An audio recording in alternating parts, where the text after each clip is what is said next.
As Solomon is praying, we hear that he knows the truth. He knows that if he wants his son to sit on the throne, he needs to walk in God's laws. We also know he knows the truth that he will sin. He says there is no one who does not sin. That includes himself. He goes on to ask God to receive the repentant and heal and restore what was harmed because of his people's sins. Solomon knows the truth, but he seems to forget it at some point. There's a long list of problems that Solomon knows sin can, or maybe I should say will, cause. They include being defeated by an enemy, drought, famine, pestilence, plague, sickness. It's a shame that God has to go to such extents to get his people's attention, to wake them up to realize they have walked away from him.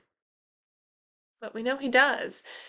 We need to recognize his hand in our lives and in the world. Our lives aren't accidents.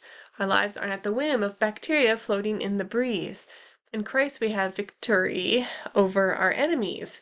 When our enemies, think temptation, have triumph over us, we see our sinful heart.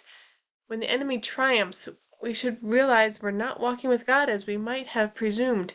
There's something amiss in our heart that was willing and able to turn aside. When we turn back to God and cry out, and he hears and heals.